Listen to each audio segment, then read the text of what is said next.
Chapters Daily presents Moral Epistles by Seneca the Younger. Epistle 6 on Sharing Knowledge. I feel, my dear Lucilius, that I am being not only reformed, but transformed. I do not yet, however, assure myself or indulge the hope that there are no elements left in me which do not need to be changed. Of course, there are many that should be made more compact or made thinner or brought into greater prominence. And indeed this very fact is proof that my spirit is altered into something better, that it can see its own faults, of which it was previously ignorant. In certain cases sick men are congratulated, because they themselves have perceived that they are sick. I therefore wish to impart to you this sudden change in myself. I should trust that hope and fear and self-interest cannot sever the friendship, in which, and for the sake of which, men meet death. I can show you many who have lacked not a friend, but friendship. This, however, cannot possibly happen when souls are drawn together by identical inclinations into an alliance of honorable desires. And why can it not happen? Because in such cases men know that they have all things in common, especially their troubles. You cannot conceive what distinct progress I notice that each day brings to me.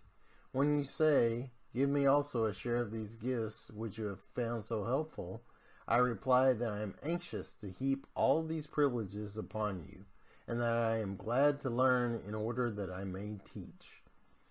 Nothing will ever please me, no matter how excellent or beneficial, if I must retain that knowledge to myself. And if wisdom were given to me under the express condition that it must be kept hidden or not uttered, I should refuse it. No good thing is pleasant to possess without friends to share it. I shall therefore send to you the actual books, and in order that you may not waste time in searching here or there for profitable topics, I shall mark certain passages so that you can turn at once to those of which I approve and admire. Of course, however, the living voice and intimacy of common life will help you more than the written word. You must go to the scene of the action first, because men put more faith in their eyes than in their ears, and second, because the way is long if one follows precepts, but short and helpful if one follows patterns. Cleanthes could not have been the express image of Zeno if he had merely heard his lectures. He shared his life, he saw into his hidden purposes, and heard his lectures.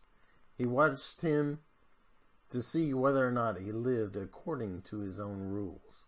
Plato, Aristotle, and the whole throng of sages who were destined to go each his different way derived more benefit from the character than from the words of Socrates.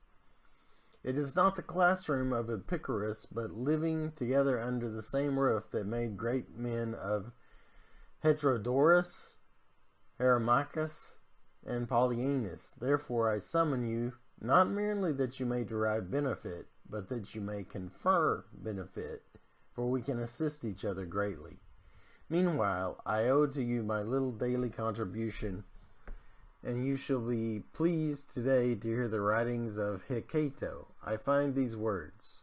What progress, you ask, have I made? I have begun to be a friend to myself. That was indeed a great benefit. Such a person can never be alone. You may be sure that such a man is a friend to all mankind as well. Farewell.